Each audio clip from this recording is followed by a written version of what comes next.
So our presenter today is Steve Burton. Steve is the Director of Stranding and Population Assessment at FAU Harbor Branch Oceanographic Institute. Steve has worked at Harbor Branch for almost 14 years and has 27 years of experience with marine mammals in Florida and Hawaii. His primary responsibility is to keep the rescue team and population staff and volunteers in a ready state to respond to marine mammal emergencies. Awesome. Well, thank you very much, everybody. Thanks for coming out for lunch at noon here at MRC. Again, my name's Steve Burton. Today, I'm going to be talking about the Marine Mammal Stranding and Population Assessment Team. But first, I'll start off about Harbor Branch, where we are, give you a little bit of background from myself and also my team. And I did talk to your group back in January of 2023. So I've updated everything. I have new stories. And hopefully you enjoy the presentation today. All right. Thank you. All right, let's get started. So for my audience in front of me, has anybody been to Harbor Branch before? A few of you. So we're located down at US 1. And believe it or not, before Harbor Branch was built in the 60s, we were actually a sand quarry, which actually ended up in our favor because of all our oceanographic work we do. We had a nice canal already pre-built for us, access into the Indian River Lagoon, and then the Fort Pierce Inlet is 4 miles south of us, which is perfect for my team of what I'm going to tell you about today. All right, for those that don't know, Harbor Branch was started in the late 60s, 70s by Ed Link and Seward Johnson from the Johnson & Johnson family. Their goal was to do research in the ocean, trying to find cures for cancer, and that's how Harbor Branch started. They also built a lot of submarines. These are a little outdated. They are now on exhibit, but I do not recommend going inside one of these. But pretty amazing stuff that they created back in the day, top technology back in the 70s. All right. And then in 2007, after Seward Johnson had already passed away and Ed Lincoln passed away, Harbor Branch needed to find another affiliate to work with, and that's when FAU came in. So we are the northern campus of Florida Atlantic University. We are mainly a research facility. We do have undergrad classes like Semester by the Sea that's offered every spring, but then we mainly focus on master's students and PhD students and postdocs, all right? So I give you, and then if you would like to learn more about Harbor Branch, please go online. They have boat tours, everything. You're welcome to sign up. We also do lectures down there as well during the fall and snowbird season, basically. All right, so I'm going to jump into what you all came to learn about today. Is our Stranding and Population Assessment Team. As Honor said, I've got 27 years of experience working with marine mammals. Mainly dolphins, a little bit of sea lions, a lot of whales. And I originally grew up in Southern California. So my mom always used to take me to the beach almost every day. We also used to go to San Diego SeaWorld after school and get to pick one exhibit to look before go home and do homework. And so that's how I fell in love with marine mammals in the ocean, just getting that exposure. So back in the mid 90s, late 90s, I moved out to Hawaii. I did an internship for a dolphin facility out there, kind of like SeaWorld, but out in Hawaii. And that's how I got my exposure and became a dolphin trainer for 13 years, trained sea lions as well. I got my undergrad from Hawaii Pacific University and living the life out in Hawaii. And then in 2010, a job opening came out here because everybody goes, why did you leave Hawaii, Steve, to Florida? Are you crazy? Well, as you age, different careers come in play, and it kind of aged out of the dolphin training job. And I was starting to do more stuff with wild animals in Hawaii. And so the job opened out here in Florida as a stranding coordinator for Harbor Branch. And one of the perks is that they paid for my master's degree. So while I worked full time, might as well take that benefit too. So again, I got my master's degree from FAU. All right, I'm here representing the team back out in the field right now. I was talking to one of you earlier. 4 of my team members on this board are out doing photo ID of dolphins from Harbor Branch to Wabasso today. And then the rest of the staff are being what I like to call firemen or firewomen or firefighters. They are just waiting for a stranding call to come in and doing database entry back at Harbor Branch. So we try to spread ourselves out, but not so that we're thin and we miss a call. Something happened. Oops. So there we go. We also take volunteers.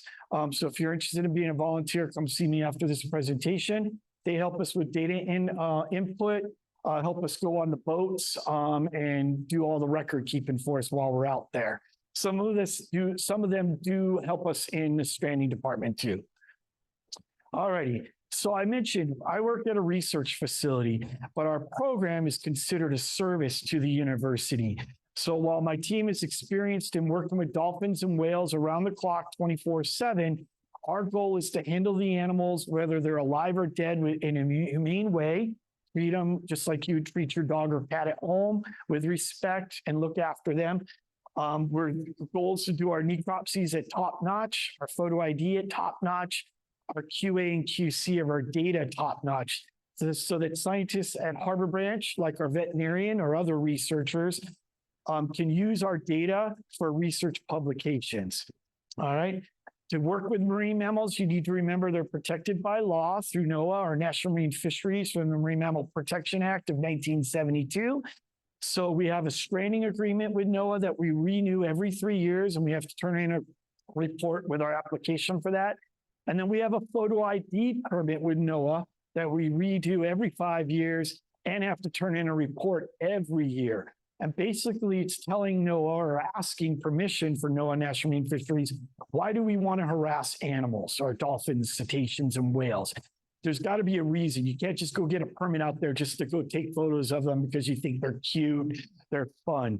So that's why they have laws where you need to stay 50 yards away from a dolphin while you're recreating out there in the river. For us, we're allowed to approach them, document them with full photos, and check for any lesions, shark bites, or entanglements. So we are allowed to get super close to them. All right, our response area. We're part of the Southeastern Stranding Network, which includes North Carolina, all the way down to Florida, all the way to Texas. But for us, we respond in Indian River, St. Lucie, and Martin counties, which is south from MRC today. So basically, the easiest way to look at it is Sebastian Inlet to Jupiter Inlet. That's our team's goal, to respond to marine mammals or also do our photo ID. However, when our stranding partners need help for searching for entangled dolphins or rescues or mass strandings, our team goes anywhere in the state of Florida. All right, so now let's get into some neat figures today. Strandings. A marine mammal stranding is considered an animal that's on the beach or tied up and can't move anymore.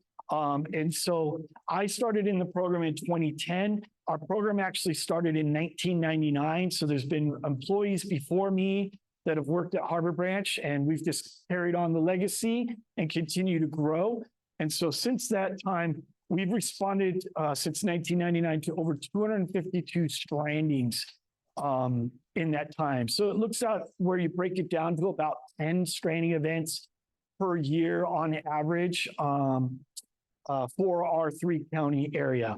We've had some spikes where we've had a mass stranding back in 2012 of 22 pilot whales. So that can spike your numbers. But we're counting these stranding events as just one event, and then counting the number of animals into 324. All right, and 15 different cetacean species. Cetaceans is the word for dolphins and whales, and I've got some examples later today. All right, when we do have a dead animal, we want to try to find out why it died. It's really important, especially if you're loving the lagoon.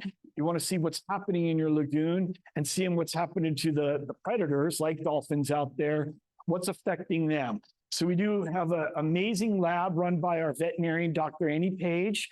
So my team will work into her lab and we'll do a full necropsy. And for those that don't know, necropsies, especially for the listeners on Zoom, that's the term that for humans, you'd call it an autopsy, but for animals, it's called necropsy. And since 1999, we've done over 191 necropsies. All right. My favorite part of the job, and I'm sure everybody would agree, is the rescues. When you have a dolphin that's entangled in the Indian River Lagoon, like Nipped here, mama dolphin dragging around a red buoy from a crab pot. Luckily, she didn't have the crab pot. But this was easy for us to chase her and find her because everybody was calling in on the hotline, which I'll give you later today for Florida, that there was a dolphin pulling a red buoy. So it was amazing. So again, my favorite part of the job, we've had 61 rescues throughout the state of Florida on dolphins when we work with our collaborations. We do have a marine mammal truck. This is our rescue truck. So if you ever see us driving, we're either running the truck for maintenance or we're going to an event or we're transporting an animal. So if we have a live animal and it's deemed rehabable, we'll take it to SeaWorld, Clearwater, Moat Marine Lab, or Gulf World. Those are the 4 main marine parks that do cetacean rehab in the state of Florida. Some states don't even have rehab centers. So if you're an animal that strands and you don't have a rehab center, then most of the time you get euthanized. So we have an amazing marine mammal truck, state of the art. All right, photo ID. So I talked about strandings, necropsies, and then I'll go in depth in a little bit. Photo ID, as I mentioned, we have a permit to go out there and do 2 photos. And when we're out there, we're taking photographs of the animals. When we're done with our sighting, we put a YSI into the water and we're collecting environmental data from where we saw that dolphin location. And that also includes air, wind, air temperature, wind temperature, tide, as well as the water evaluations. And we're looking at pH, dissolved oxygen, salinity values where we've sighted that animal. And then when we get back, we have a database at Harbor Branch of our dolphins that are usually in our area. The dolphins don't know their names, but as you see on the slide, we have Curl, C1 Curl, which is Curl's first calf in our database, Bird, Star, Riptide, and Flop. And as I tell all of you apart by your faces and how you all look different, that's how I tell the dolphins apart. And my team is amazing. When we're out on the water, I only know the dolphins we've rescued because that's what I spend my time on.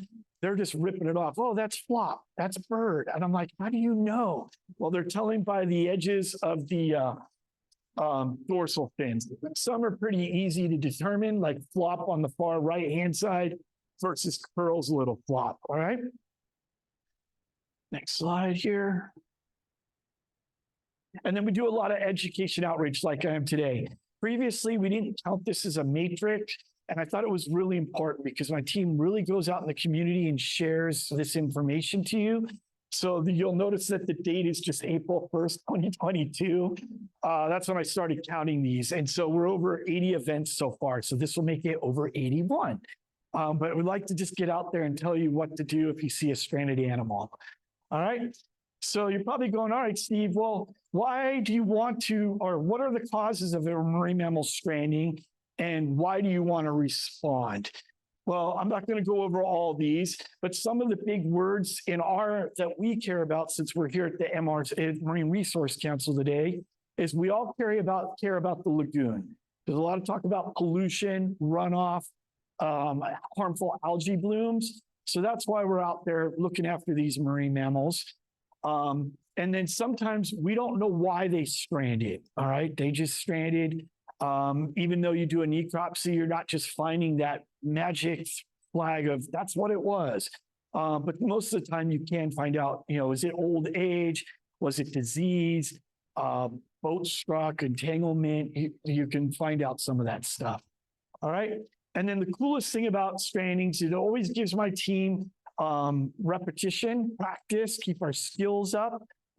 We get to see animals that we don't usually get to see. And when I mean that, it's going to be the oceanic animals, because I have a database of the dolphins in the river.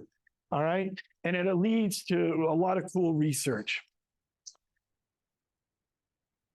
All right. So real quick, when you have a dolphin that's entangled in fishing line and then its skin is growing over the line, this is a no-brainer. This is why you want to go out there and help dolphins and have stranding teams like Harbor Branch in the Southeast region responding, helping these little dolphins, cutting them free, getting the biofoul off that, which is all that algae growing on that fishing line because that animal was entangled for a very long time, and then releasing them back out into the wild.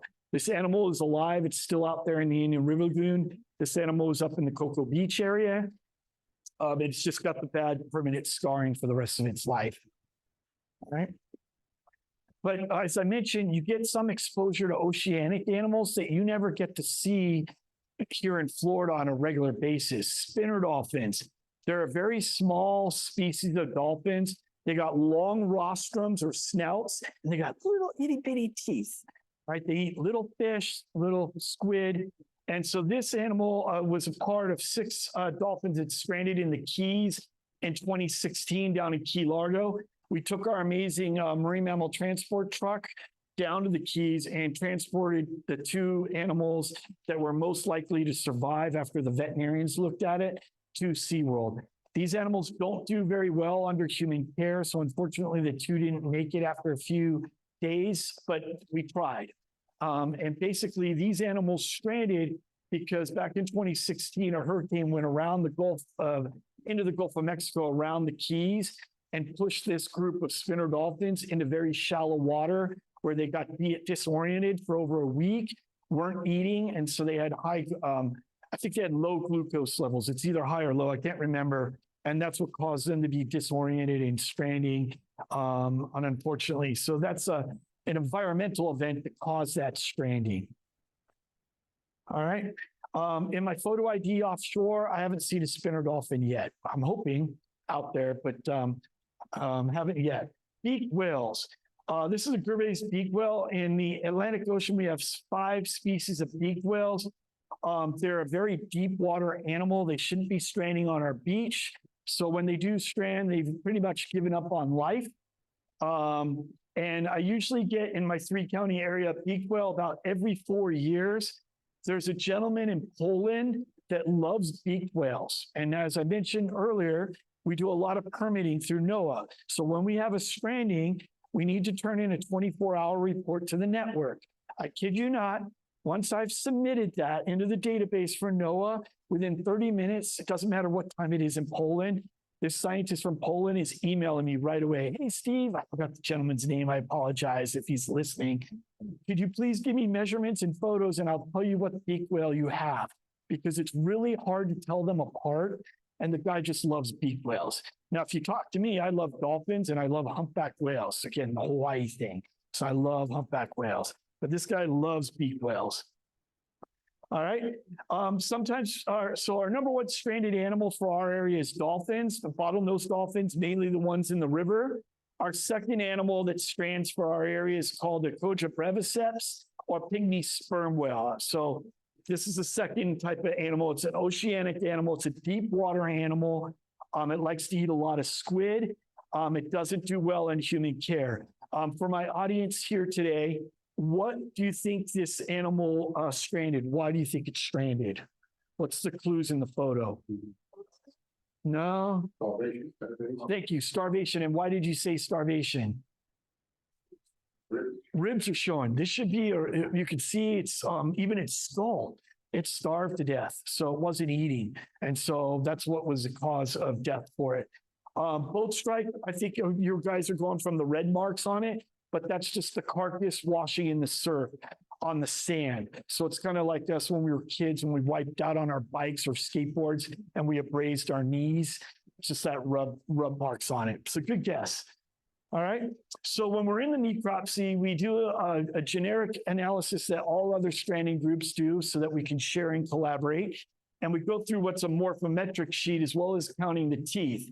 So these are our measurements that we consistently get. And this, I just kept it as a pygmy sperm whale, but for other species, I have a different photo. For the group in here, again, sorry, Zoom, but you'll get your questions at the end.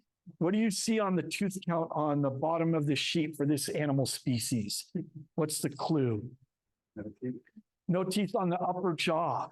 So this species, being a pygmy sperm whale, has fangs on their bottom jaw only, and on their top jaw, no teeth, just holes for those fangs to go into when it closes its mouth. So basically, it's scooping up squid as it's eating, right? Little thing that, you know, most people didn't know. You got to learn something today. All right. All right. Now, for the starving animal, we do a full necropsy. We found in this animal a plastic bag. All right. So I buried the audience on Zoom and the audience here in front of me, not the gross version of this photo where it was all wadded up with bodily fluids. We washed it for you and measured it. And so somehow this animal was feeding out in the ocean and ate a plastic bag. It wadded up to the size of a softball, excuse me. And dolphins and whales have 3-chambered stomachs like like cows do. And so that bag blocked up the first chamber of the stomach. So even though it was hungry and would try to eat, no nutrients were getting through. And that's how that animal starved to death. And you wouldn't know that unless you did a full necropsy and broke down everything of the organs. All right, our photo ID. So as I mentioned, we do photo ID in the river and we do photo ID offshore. I mentioned we have a permit. And so some of the questions we asked NOAA, why we wanted a permit to photograph dolphins offshore and whales offshore and here were the 5 up here. We wanted to build a baseline of data of which animals are in our home area in case they stranded, gives us more information on who's who they're related to, cradle to the grave. If we've seen you be born, and then 10 years later or 20 years later, maybe I won't be here in 20 years. Some other scientists will be like, oh my goodness, they have all this data and sighting history from C1 Curl, and she died 28 years later. Let's look at it. Where did she travel? So you have that bookend on that animal. We're also working with researchers at Harbor Branch on HABs, which is harmful algae blooms, which has been big here in Florida. And then, like I said, we want to see animals, are they being entangled in gear? Again, inadvertently, nobody's trying to entangle in gear, it's accidental. But what has happened and how they heal from that, all right?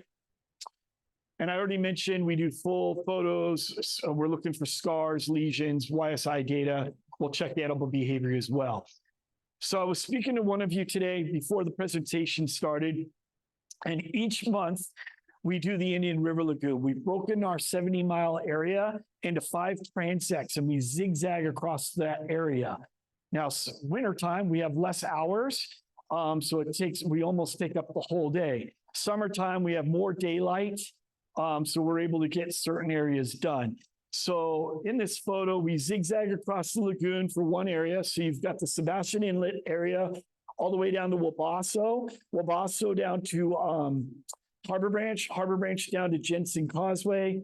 We'll do the St. Lucie Forks, and then we'll do Jensen Beach Causeway all the way to Jupiter Inlet. And that's based on staffing, based on weather parameters, because if the wind is 10 miles per hour out here with all the white caps, we won't see the dolphins' fins. So human safety also comes first too. We got to watch out for the summer storms, rain, all that good stuff, but we need to be consistent. So we will do that 1 month, the zigzag in that area, and then to fill in the blanks and for science, so our work can be repeated, we'll zigzag the opposite way. So we have an A month, and the next month's a B month, and then an A month, B month. And that way our work can be repeated. In science, that's what you need to do. It has to be able to, somebody can replicate our work. All right. So I zoomed in on this one. So this is Sebastian, close to you guys. It's actually the Pelican Wildlife Sanctuary. So I had to get an extra permit to work in that area. It's just called a special use permit. We also give them a report every year, how many dolphins we saw. And I try to give them repeat photos of dolphin fins so that they can tell the people that go to that area, hey, this animal, Harbor Branch sees it quite a bit. And that way they have a little bit of not ownership, but can tell people, look out for flops here. All right. So you can see the zigzag. So dark blue here was Route A. So let's just pretend that was January. And then light blue was the month of February, and then we'll flip. And then here's all the dots where we saw dolphins. And that's just one sighting. There could be multiple dolphins at that sighting. Now, this is for the whole year of 2022. So right now you're just going, oh, cool, he's got a bunch of data there. You'll notice that some of the dolphins we sight are not on the lines, and that's fine. So we just want to follow that path so somebody can follow that path. But if I see a dolphin over there, we stop what we're doing, we go over to that dolphin, we'll take its photos, we'll take the GPS point, and then we return right back to our transect line where we left and carry on. All right, and that way we can be repeated. And so you can see in just the surveys of 2022, even though the dots don't show it, we had 173 individual dolphins on 13 surveys in just that area. All right.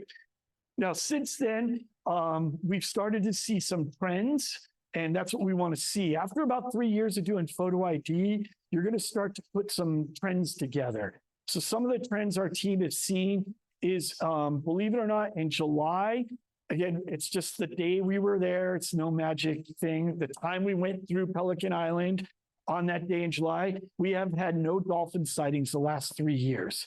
Just random fact. Just when we went through, there was no dolphins on that date. And wasn't the same day the previous year, wasn't the same time or tide. That's a trend we've seen. Also, the biggest trend that we've seen in our whole area is in the wintertime, we get a lot more dolphins in larger groups throughout our area. And in the summertime, they're in smaller groups and less frequent. So where are they going? We believe they're going north up to you guys and up farther. And why? We believe they're following prey. So it's great to talk to fishermen, find out where the prey is going. And that's where the dolphins are going to be going. They're not just going to sit in their one area. Worries me, there's no food today. Dolphins going to follow food. So a little trend there for our whole 3-county area. For offshore, it's really cool. We have a 24-foot rib boat with 2 outboard 175 Suzuki motors. All of us wear E-perps. We go 25 miles out to offshore. Safety, safety, safety. Even the rib boat has its own E-perp. So if we capsize, Coast Guard knows exactly where we are. And we're also a member of the large whale disentanglement team. So that's why we have that amazing boat. So you'll notice that our surveys are different than crisscrossing. So we made them linear out. And you'll notice from, I believe it's St. Lucie Inlet on the map down to Jupiter Inlet, the routes don't go as far out because we're just going out to where the Florida Gulf Stream is. And obviously, as you work your way up north of Florida, the Gulf Stream goes out farther. So that's what we do. These numbers are not up to date. We have over 190 offshore bottlenose dolphins in our catalog, and we almost have 110 spotted dolphins in our catalog, including calves. And we're starting over the last 3 years to get re-sites. So one of our dolphins, we found 8 miles off Fort Pierce Inlet in 2021, north of the inlet. And then the following year, he was still 8 miles offshore, but he was south. So is he just roaming in that area? Something we're looking into. We also want to see if we can photo ID all the dolphins offshore, close to shore, and match them with our in the Indian River Lagoon database to show that they are going out or not going out. If you'd like to know more about our dolphins and spotted dolphin data, there's a free website called cmap.com. And it's run by Duke University. And so offshore groups will turn in their metadata. So you can plug in FAU HBOI in the search box, and you'll see all the points here on the graph that will come up on CMAP. And all those dots you can see over the last 3 years where our team saw bottlenose dolphins or spotted dolphins. But you can see on the right side, that's my wish list and my permit list. I'm allowed to photograph and get up to all those animals on the list there. If we could see humpbacks, that would be great. Pilot whales would be awesome too. They're out there just on the days we were out there. They just didn't have to be where we were or the time of the year. All right. For those that don't know, spotted dolphins are exactly that. They've got spots on them, but their babies don't. The babies are born and they look like regular bottlenose dolphins. They're a little smaller species. So on the photo on the bottom, you can see the calf, no spots. There's some water coming out as they came out of the water. And then you can see the spots on the mom. All right. And that's pretty cool. They are kind of cool for me and my team because the bottlenose dolphins offshore try to ditch us when we're trying to photo ID them. These guys love our boat and stay with us. So I know my team can shoot them with photos. I got to make sure I say photos when I use the word. I should just say my team can photograph them out there, and they don't leave the boat, which is hard because when we want to leave them, they kind of chase after us. But I love that because we know we can photograph, oh, not myself there, photograph all of them, their fins and body marks on them. But I just wanted to give you a photo of them because they are cool. So I mentioned earlier about the rib boat. There it is with center console, the lights. It looks like an FWC boat. We're a part of the large whale response network for the eastern seaboard of the United States. And if you're looking at the map, here we are, that's Harbor Branch right here. You're going to notice that there's more rescue groups up in the North Atlantic. That's where you get all your lobster pots and all your lines out there. So most of the whales that do get entangled, for the ones that migrate down this way, like humpbacks or North Atlantic right whales to Florida, get disentangled before they come down to us. But it's nice to be part of the team and know that they can use us if they want to. And then everybody asks me about the one person in Georgia. They're not even by the ocean. Well, they were trained for large whale response. They work at Georgia Aquarium, and if needed, they can quickly drive to any port or boat and get on a boat to support a team. So basically, you're just looking at where we're all based, basically, but we're helping in that way. So some of the stuff we do for large whale disentanglement is we're in a support role. If NOAA was to give us permission, we would be able to throw a grappling hook. And then this was a photo from Cape Cod years ago. The rescuer is on the front of the boat. The humpback whale is hard to see, but under his armpit is the hump of the whale underneath the rope. And it's dragging a pot behind it or a buoy. And you're throwing the grappling hook across the line to bring the gear to the boat. And you'll notice in this story, before I get to the next story, when you're doing whale stuff, you never get off the boat. I know there's some YouTube videos out there of some guys with knives and bathing suits in foreign countries bringing the whales. And in the USA, we're not allowed to do that because if you get entangled in that gear with a 40-ton whale and they can hold their breath for over an hour, you are going down and never coming back up. So we do everything from boats. We bring the gear to us. That way we can work through it or use carbon fiber poles 20 feet long with sharp knives and do it from the boat. So that way you're safe. For us, one of our main goals is to, if we had a large whale off Florida, like a North Atlantic right whale or a humpback that's in gear, we have a satellite tag and a buoy. And again, we need to get permission from National Marine Fisheries first. So we don't do this stuff on our own. We call it in. We've got an entangled whale, or they call us. We have an entangled whale, Steve. Can your team go out and monitor it? Photograph it first, get behavior, what's going on. And if you needed to, put a buoy on it. Because like I said, whales can swim fast, dive down deep. We want to be able to re-sight it. All right. It's a big ocean out there. It's not like the river where I can put a lot of boats out there. So if I've got a satellite tag dragging behind it and it's the end of the day, if the weather's better the next day, we'll be able to go find it and start working first thing in the morning. So that's some of the gear. You'll see on our gear too, leave on whale, because everybody thinks, oh, I'll just cut it off. No, please leave it on. And there's the whale alert hotline on there. All right. So some examples for North Atlantic right whales. This is snow cone from 2 years ago off Georgia. Again, North Atlantic right whales come down here to Florida to have their babies. So that's her little calf next to her. And she's got line out of her baleen, which is in her mouth, dragging out there. And Georgia DNR worked on this case.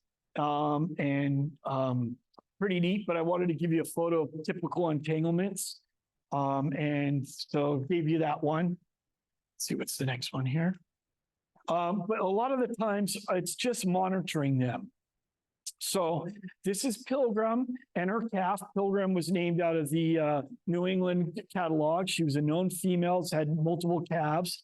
And this is from last year. So not this season, but the season before. And I've got two stories with this for you today. So she gave birth up in northern Florida. This is the mom, just her skull. The rest of her body's in underwater. This is a little baby.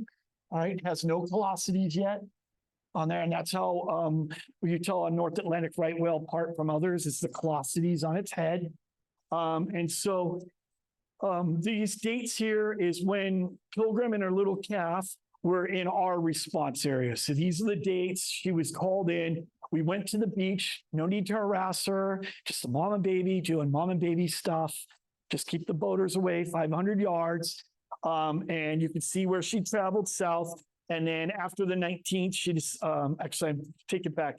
From the 9th to the 17th, that gap there, she passed Hope Sound and went all the way down to Riviera Beach. It was almost like she was on spring break with her calf. And then she turned around. And so she came back up to Wabasso on the 17th. So she's just doing baby stuff with her kid, nursing it. All right. And then they safely went back up in 2023 to the North Atlantic to the feeding grounds. Now, the reason I'm bringing this story up is because they only stayed with their mom for a year. And if you don't know the story of Pilgrim's calf, 1 year, so a yearling, not with its mom anymore, came down and followed the other right whales this season, the moms that were giving birth, and was actually off Melbourne Beach. And everybody saw her. She's kind of waving out there, rolling. And unfortunately for this calf, this year, she's a lot bigger. A week later, they found her dead off Georgia from a boat strike. So again, for North Atlantic right whales, their number one threats are entanglements and boat strikes. All right, so there is no speed rules here in Florida. Hopefully that will change in the future, but they're very hard to see as well. They don't have a hump and they like to rest on the surface. So they don't know exactly where she was struck, but the carcass washed up in Georgia. And so that's an ongoing case that the NOAA law enforcement is working through right now. All right. But again, so not all my stories are good and happy. All right. But I will end on a happy story for this group today. All right. And that is Jenna and Kath. All right. So they don't know their names. Jenna's the mom, C1 Jenna in our catalog. So I'll jump into this happy story. And we've known Jenna for quite a while in my database. So we know her history. I'll show you the maps for that. Watching my time too. And then, so on November 1st, she was up in Vero Beach of 2022. We photographed them. Big calf was fine, no entanglement. A week later, we were down in the St. Lucie Forks doing our surveys down there. Huge group of dolphins, about 20 of them. And all of a sudden, we're like, oh my goodness, don't lose that one. It's entangled. And this is the photos. She had fishing lines. So within 6 days, the little one got entangled in fishing line. Don't know how. Again, people aren't trying to fish for dolphins. Fishermen are not trying to entangle dolphins, trust me. But it's a lot easier for a baby dolphin to chase your bait or your fish on your line than to do it itself. So unfortunately, Jenna's calf got entangled. So I mentioned, here's our photo ID data. On the left map, here's the data we've had tracking of her, of Jenna and her calf, not entangled. And then wham, on the right side of the map, unfortunately, I'm sorry, it didn't stay red. Pretend these are yellow on the left where she's not entangled. And on the right is where we started seeing her entangled, hanging down in the St. Lucie Forks. Now, if you have a database on dolphins in your area and you know what time of the year they kind of hang out in places, that helps you as a stranding group because you can put all your resources in one area and the moving target is you're almost guaranteed to find them somewhere in that environment. And that's exactly where we found them when we did the rescue in March of 2023. And as I mentioned, we never get off the boat for large whales. With dolphins in the river, we do get off the boat. We're doing it in 4 to 5 feet of water.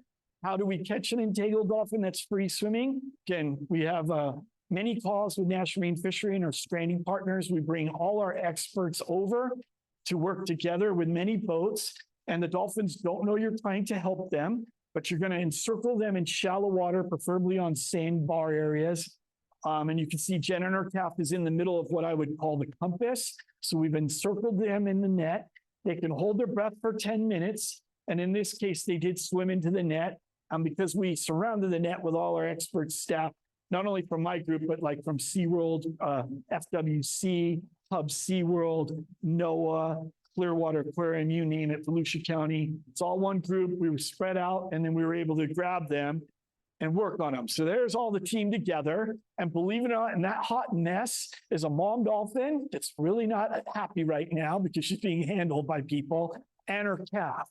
And then you can see the net. And then we also have law enforcement showing with permits.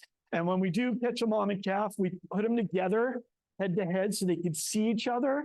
Nobody walks in front of them and they can whistle and communicate. It takes the stress off the animals. And more importantly, it takes the stress off the humans. The humans are the ones you got to worry about. There's no need to wrestle them. I've got you. Just hold them, restrain them, and let the vets do their job. So that's the entanglement on Jenna's calf. And you can see the fishing line was wrapped around her thorax or her body and on both fins. You can see the biofoul, which is algae growing in there because she was entangled for a couple months. The weather was really bad in January and February, just like this year, a lot of wind, and it's just not safe to go get them. But we did monitor them, and calf was still quite fat, not skinny. So it didn't impede the animal's ability to eat, but I'm sure it didn't feel good being tied up and swimming like that. So veterinarians, what we'll do is photograph the injury first and all the entanglements, and then cut the animal free. All right. And document what the damage was done. So the first two photos were the left side. This is the right side. So you could just imagine maybe a dental floss going in between your two fingers 24/7. Imagine that pain there. So she'll have a scar there, but she's gear-free. If the animals are stable, we'll sometimes give them antibiotics, and we'll also take some samples from them. The neat part here was we were able to sex her. The calf was a girl, and you're probably going, okay, Steve, how do you tell? All right. On a dolphin, I know that you can't see me on the camera now, but hopefully you see here. Anus is down here. This is the female part here, and the mammary slits are here. If it was a boy dolphin, they don't have mammary slits, and there's a gap between the anus and where the slit is for their male part. And I'm keeping this PG-13. The male part and the testes are all tucked in that slit, all right? That's all we need to say. All righty. While we were holding the mom, whoever was holding the mom, and you're holding them from their pecs and their body, said there's something on the mom. We didn't even know that. In all our photos, we never had anything. She had an old entanglement, and you can see the scarring there. So it was kind of 2-for-1 special. We were able to cut the mom out too. So I'm sure she was happy to get that off her. All right. And look at that scarring over time. So we'll get measurements and photos, all that scarring. She was able to do fine there. And so on this side, this is the mom's gear on this side, and that's the calf, two different types of gear. The gear was sent out to Pascagoula, I can never pronounce it, Pascagoula, and I believe Louisiana. And they've got some fishermen that work for NOAA and check out gear. And so it was a combination of like 40-pound weight, 100-pound gear, just in both of it. So I think it was just discarded gear, maybe swimming underneath a pier or dock that just the calf got entangled into. All right, so a mixture there. This is a mom's in front, just the fin, but this is the calf here because I wanted to show you. This is a recent photo earlier this year. You can see this, she's already healed from the scarring. So she'll still have that indentation on her fins, but again, she's a healthy, what should be about 4 years old now. So maybe in the next couple of years, she'll be a female, start having her own kids. All right. So that's a good story for you. All righty, next slide. So as I mentioned, we're a service department to the university. But we also like to do our own posters and presentations at research events.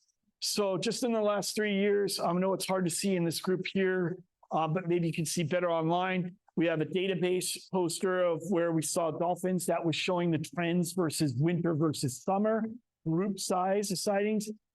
We've got a legion poster over here of legions of dolphins in the Indian River Lagoon that was presented at a legion conference.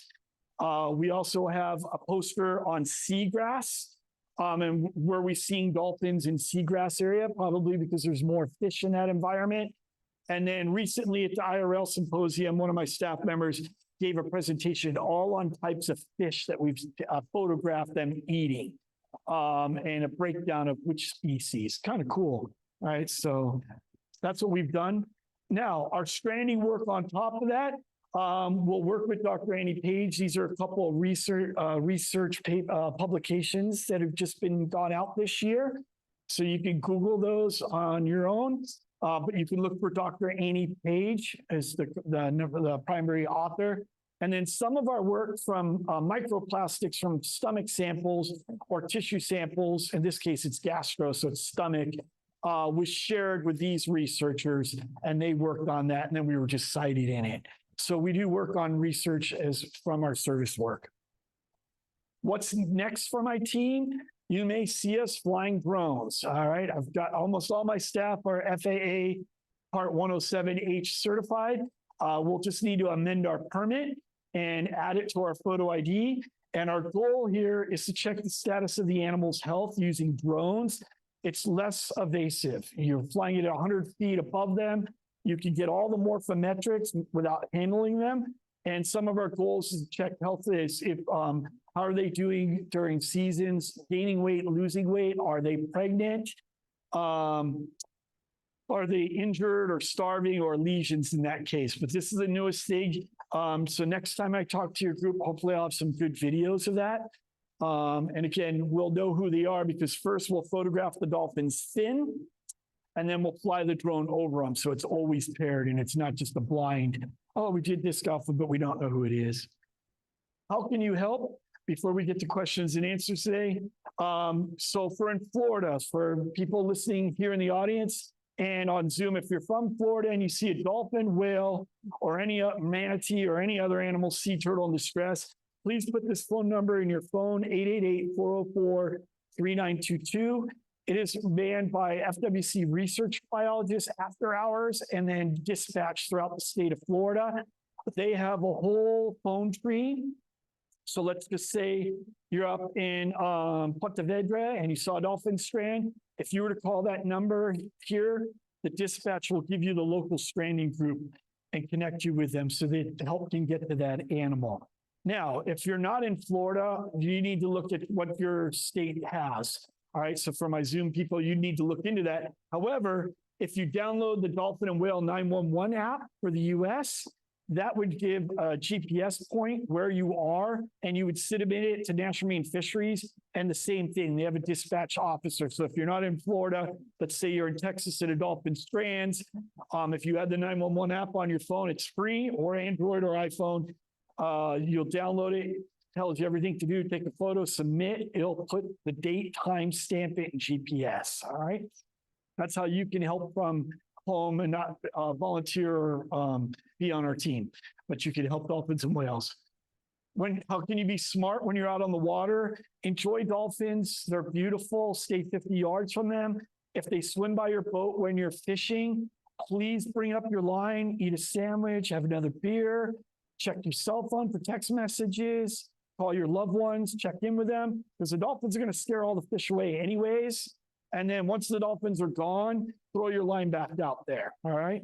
That's how you can help them that way. And just give them their space. You know, if you see them coming across, you're crossing over the ICW, slow down so you don't accidentally inadvertently hit them, all right? Funding. My team's very fortunate at FAU Harbor Branch. I cannot thank the Harbor Branch Oceanographic Institute Foundation. I apply for grants from them every year, and that comes from funding from these two specialty license plates. So if you have a dolphin or whale plate, thank you very much, because just showed you everything we're doing for my team on those grants. If you're on Zoom and you have this plate, thank you. But I also know turtles need love, pumas need love, the river needs love. So it's okay if you have another plate too, but just want to shout out to my funding sources. And then I was the lucky one that came to Marine Resource Council today in Melbourne. I already talked to you about all my team back at Harbor Branch. And all these groups or volunteers or donors have helped my team in the last 14 years that I've been there. So shout out to them. And we can't do it all by ourselves. We need everybody on all these amazing people to help us. And last but not least, maybe the battery's gone. There you go. Thank you very much. This is my team and myself. So thank you. And I'm now ready for questions. Thank you. And I made it 10 minutes to go. I talked a lot, sorry. Okay, we're going to move into our question and answer, and we'll start off with a question from Zoom. Let's see. Okay. When disentangling dolphins, do the animals eventually figure out that you are there to help them, given their higher level of intelligence? Okay, good question. When we're first trying to catch them, I don't think they know we're there to help them. They're trying to get away. So for example, if we put the net in shallow water, the animals always swim to the deeper water to get away, and then they hit the net or we're grab them.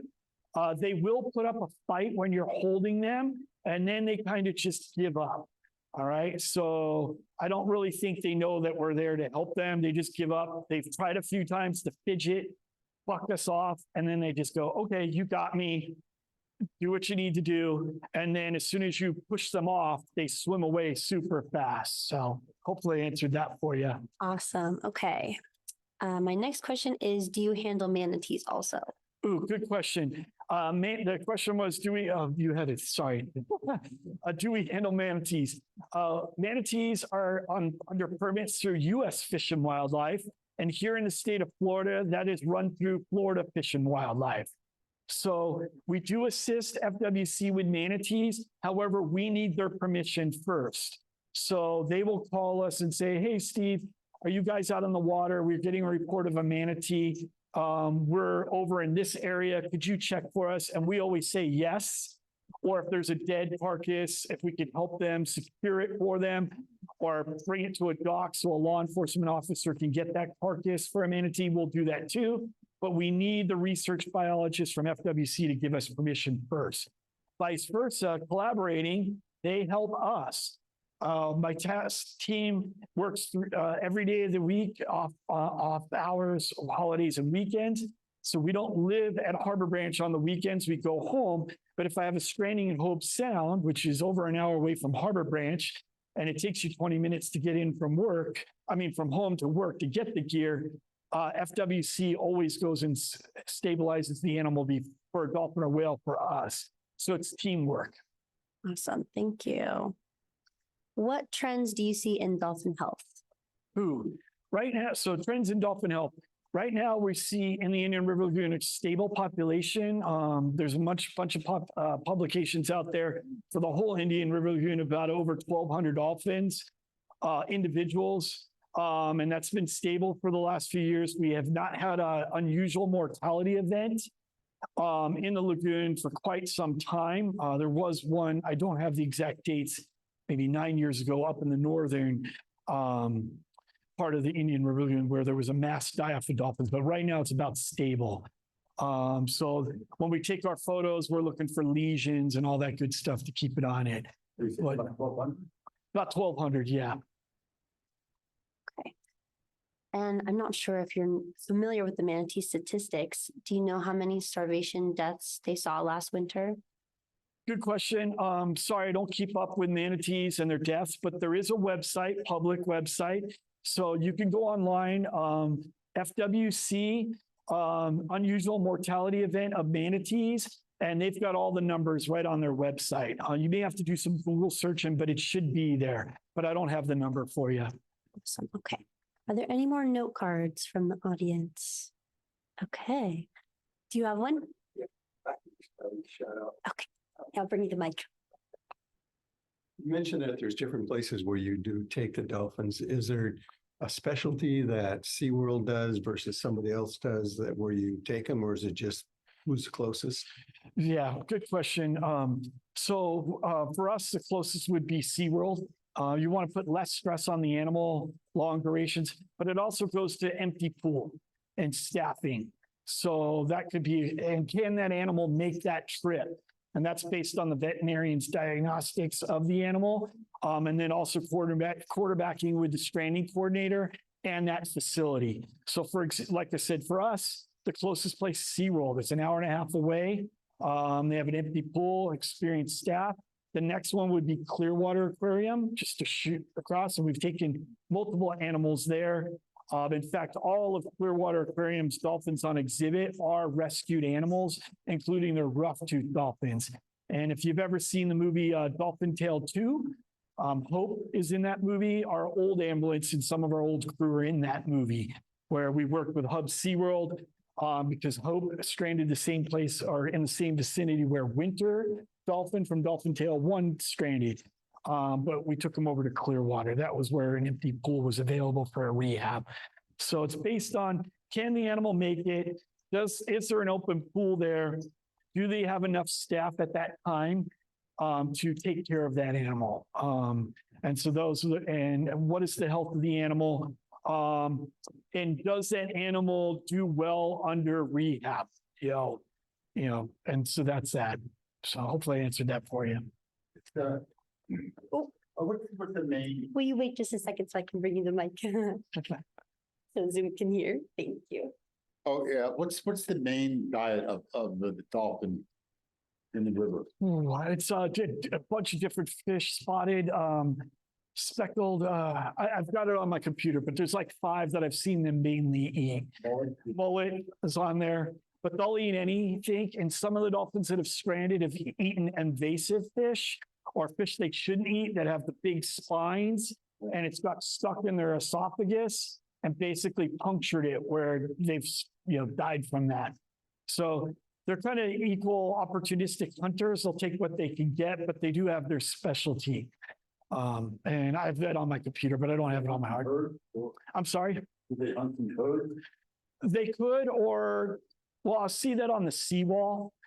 You may see 1 or 2 of them work together to corral a group of fish and work on it. Otherwise, it's a lot of solo stuff.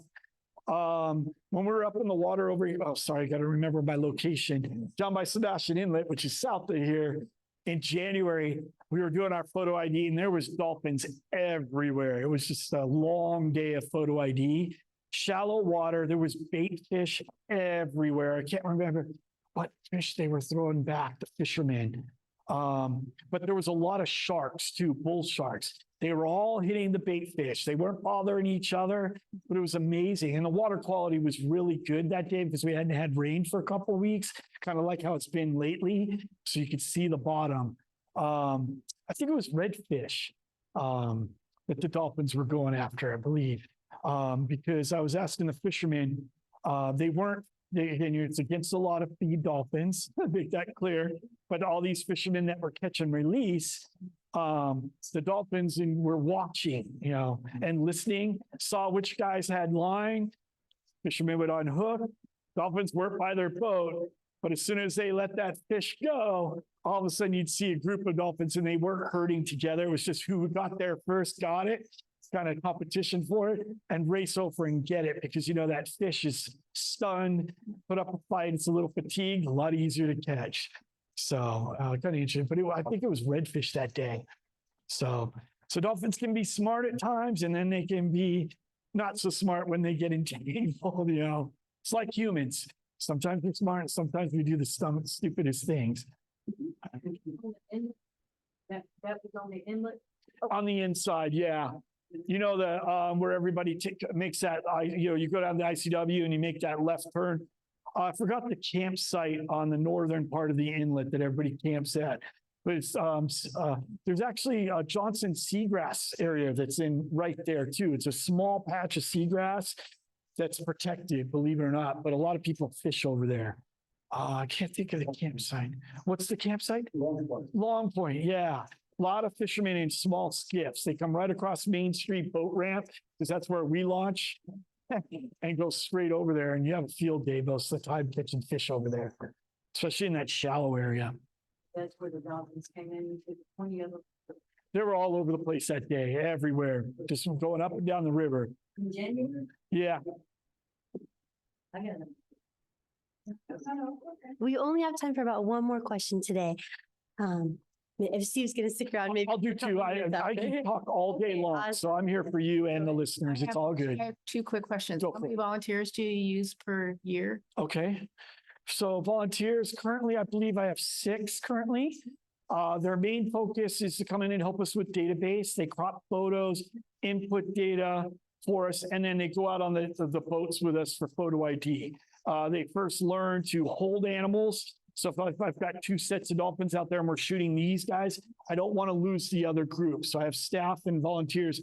Don't lose them. We still need them. And then they learn to scribe on the boat, do the YSI data and all that good stuff.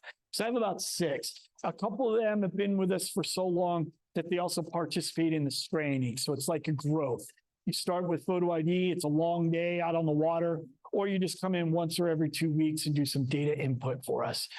Believe it or not, most of our time is spent data input, 90% of our time. So that's why when we're out in the field doing the photos of the strandings, those are the fun times, because sitting on a computer all day, just looking at photos, it's crazy. And there's a second question? I heard a scientist from the SeaWorld hubs a couple weeks ago speak, and she had said that, and I think I wrote this down right, that there are 70 strandings a year in her jurisdiction. Yeah. And so why are there 10 here? Is it because it's bigger lagoon, bigger area or more polluted or? Excellent question. So Hub SeaWorld has a larger area than us. They have the Indian River Lagoon from Sebastian Inlet north of us. They have the Banana River and they have the Mosquito River. And geographically, if you look at the topography of where they go, from north of Sebastian Inlet all the way north the Volusia County line, they have Cape Canaveral, which sticks out. And so all the oceanic critters with the currents that are stranded pinch.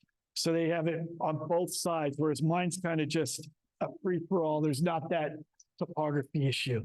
So that group does have a lot more stranding. So that's why we try to help them with their entanglement issues as much. But yeah, 70, it's amazing. Larger area, 3 rivers, which are still part of the Indian River Lagoon system, but it's broken down to that. So. Those spotted dolphins that you were talking about, those were in the ocean. Did they ever go into the lagoon? No, they don't go in the lagoon. They're offshore species. We typically find them far offshore, deep water. That's where their prey is. I don't want to see them in the lagoon because that means something's wrong. But good question. So you're going to find them offshore. If we did see one, then we get to find that. Yes, please. When in doubt, call the hotline. There's no bad call. Awesome. Okay, thank you so much. Yeah, no worries. Steve. Thank you very much. The listeners at home, thank you for spending an hour with me. I appreciate it. Awesome.